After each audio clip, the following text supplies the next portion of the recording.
आमे अनेक समय रे सांसारिक वस्तु प्रति आकर्षित होइथाउ।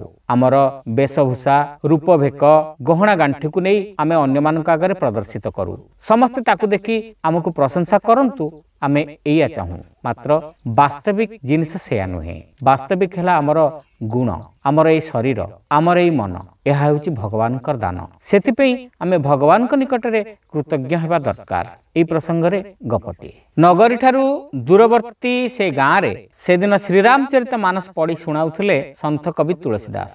मुग्ध होई तांकर कविता और व्याख्या श्रवण करुथिले ग्रामवासी माने। सूर्य अस्त गले गोस्वामी प्रवचन समाप्त है। अधिकांश नरनारी गोस्वामी को प्रणाम जनाई विदाय नेले। मंडपर गोटे कोणरे ठिया होता है अर्ध अवगुंठनवती युवतीटीए।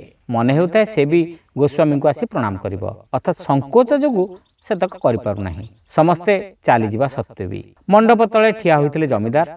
गोस्वामी तांकरी घरे रात्रि यापन करिवे। सूर्यास्त पर गोस्वामी स्नान करिवे, तापरे ध्यान रे बसिवे, तापरे रात्रि भोजन। एठी विलंब हेले से सब कार्यसूची विलंब होई जिवो। गोस्वामी स्वास्थ्य सेते भल नथिला।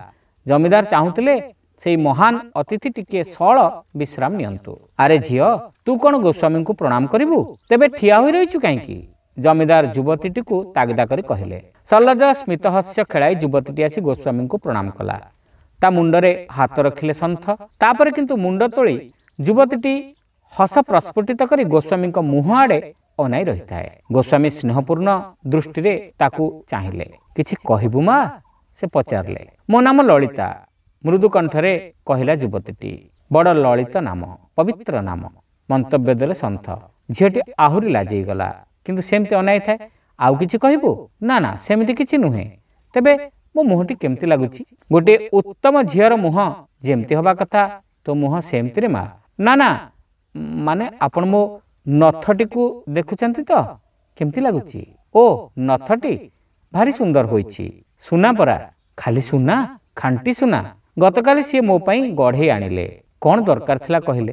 तेबे सुंदर होइछि नुहे? झीटी मुह तळकू करी पुणी आशाई आखिरे गोस्वामी को अनाइला। गोस्वामी बुझिले गाँ जाकर समस्त को से तार नथटी देखाई सारलाणी। समस्ते प्रशंसा करथिबे, तथापि मन पूरी नाही। नुआ लोकटिए पाइले किछि उत्साहजनक मंतव्य शुणी सिहरित हेबा पई तार इच्छा। झियो, तोर नथटी भारी सुंदर होइछि। नथटी तो पई गढ़े आनिथिबारु तू तोर स्वामी प्रति कृतज्ञ। तोर सेई भावटी तो नथटू भी आहुरी सुंदर। किंतु झियो, गोटे कथा, नाकटी थिला बोली सिना नथटी लगेलु।